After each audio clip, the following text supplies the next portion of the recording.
900 years ago, the holy city of Jerusalem was conquered by Christianity's first crusade against Islam.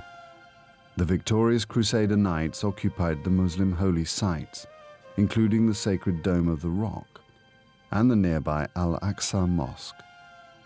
The Crusaders believed the Al-Aqsa rested on the ancient remains of King Solomon's temple, and the knights who came to live there were known ever after as the Knights Templar.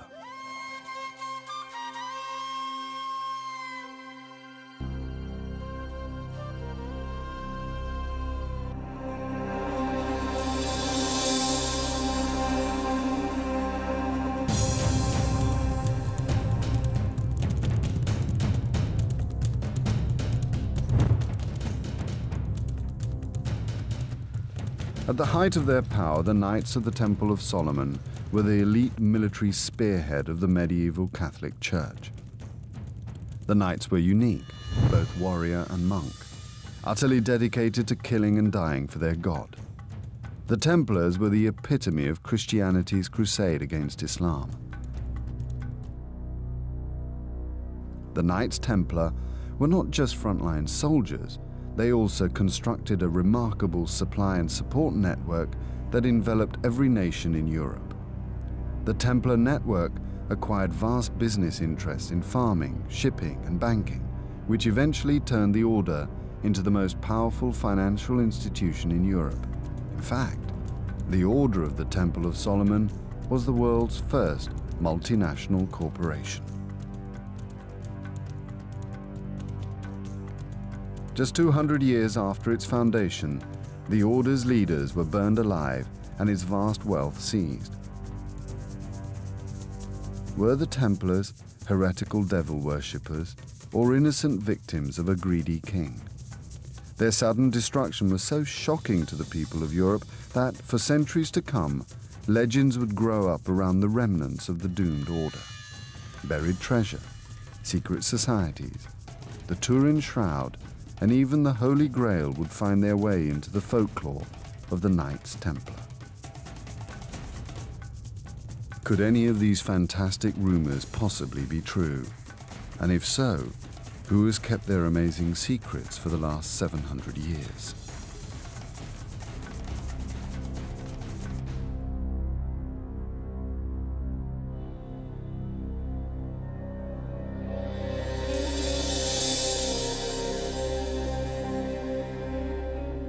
Pope Urban II called what we now describe as a crusade in 1096, and as a consequence of that, Latin armies captured a number of key places in Palestine and Syria, including Jerusalem and the holy places. The problem was, however, that when the crusade was finished, many people left the East, having fulfilled their crusade vows, and returned to the West. And the Crusaders were left, the Crusade settlers were left with very little in the way of defences. But this didn't stop masses of pilgrims coming to the East, many of whom were unarmed, were elderly, were vulnerable, and needed to be defended. And in essence, really, the Templars were founded by a group of Western knights, French knights, who were living in the East, who wanted to engage in a charitable act and perhaps also ensure their own salvation by defending and protecting these groups of pilgrims who went to see the holy places. So in its simplest form, that's how they came into being.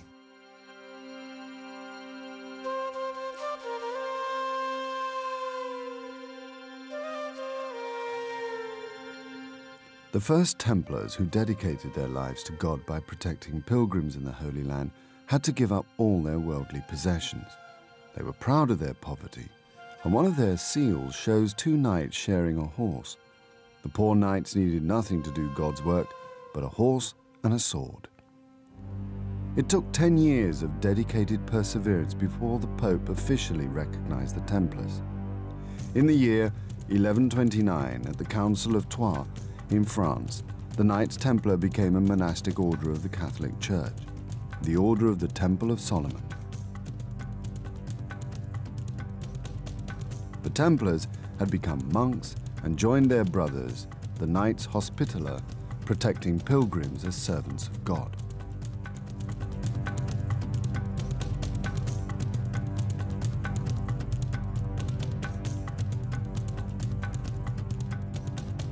But not everyone believed that it was possible to serve God as a warrior.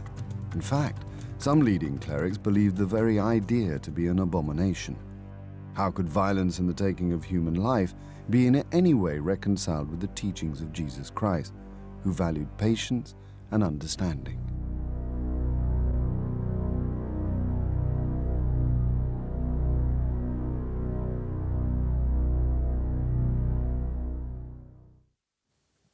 I think the reason that there was initially a rather ambiguous reaction towards the creation of the temple was that they were a quite unique creation, a combination of monk and warrior, which nobody had seen before.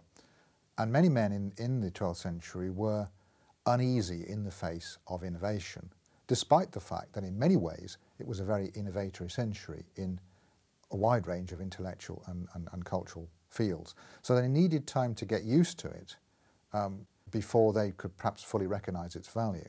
So in the early years, the Templars didn't gain a great deal of support, but within about 20 years or so of their foundation, people began to adjust, and the voices against the order became fewer and fewer and less influential.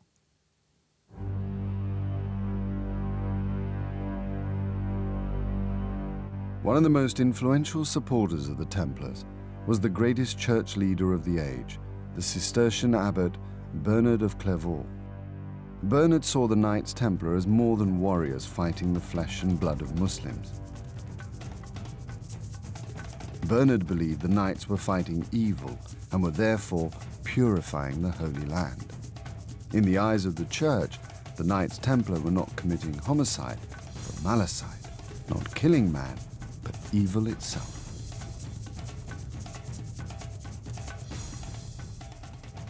If a Templar died in battle, he would obtain eternal salvation and the remission of his sins. A Templar knight had no fear of death.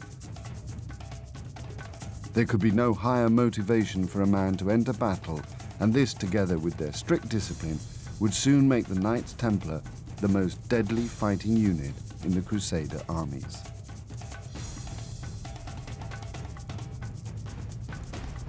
In fact, the Templars were Europe's first professional standing army since the Romans.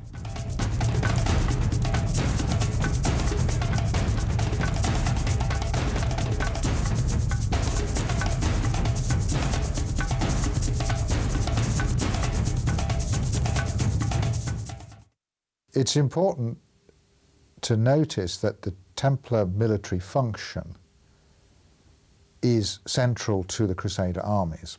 The Templars were governed by a monastic rule which demanded obedience, and this enabled them to act in a structured and prearranged way in a battle situation.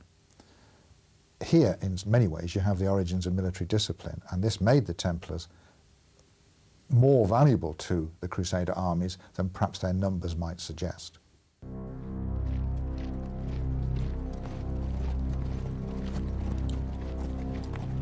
The Templars had strict rules for their conduct on the battlefield. The Grand Master had to be obeyed whatever the circumstances. They could never leave the field if their black and white banner was still standing.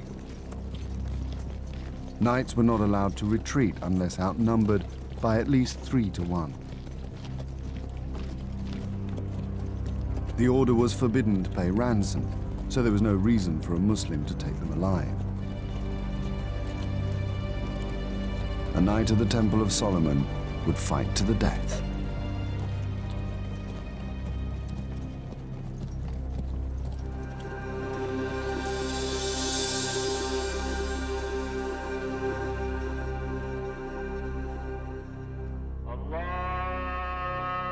Templars newly arrived in the Holy Land were stationed at their headquarters in the Temple of Solomon, their name for the Al-Aqsa Mosque.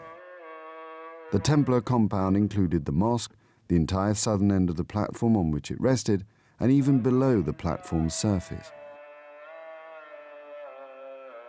Here, there was another mosque, the Maruni, where the Templars kept their horses and camels, and which the Crusaders believed to have been the stables of King Solomon. Today, the Maruni is rarely seen by non-Muslims.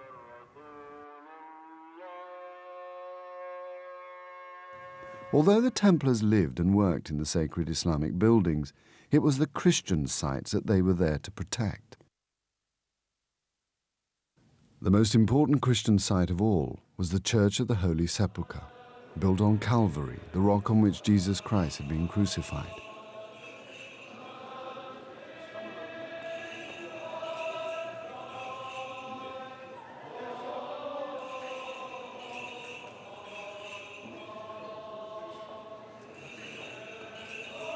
Today, the church still bears the myriad of crosses carved into the walls by these pious crusaders nearly 900 years ago.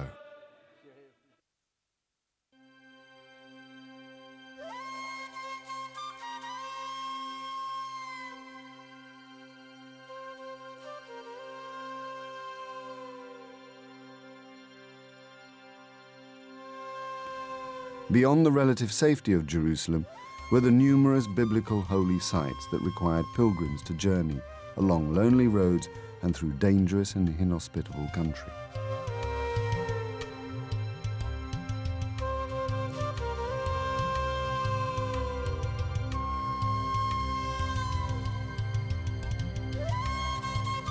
The Templars built fortifications and bases, set up patrols and provided beasts and supplies for weary pilgrims.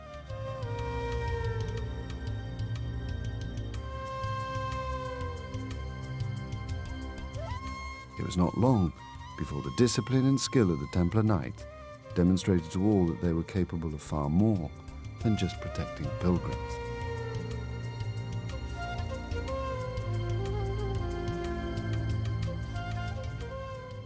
One of the most important early examples of Templar military skill is their role in the reorganisation and the protection of the army of King Louis VII of France during the Second Crusade, which in the course of 1147 to 1148 was trying the very difficult feat of crossing Asia Minor and was suffering both from the environment and from Turkish attack.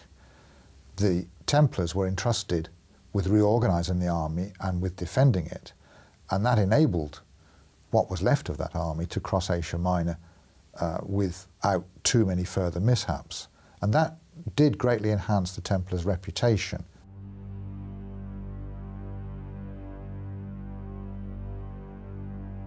The Second Crusade also saw the Knights Templar awarded the right to wear their distinctive red cross. The cross with its splayed ends was at the time unique to the Templars. Their flowing white robes and the red cross fueled their growing sense of collective identity. This military uniform was just one of the many innovative ways that the Knights Templar foreshadowed a modern army. Their main weapon, however, had been tried and tested over generations. The cavalry charge was effectively their only offensive tactic. Now, of course, they developed other things to back this up. Infantry played an absolutely essential role because they provided the launch pad, the defended entity, even within an open battle, from which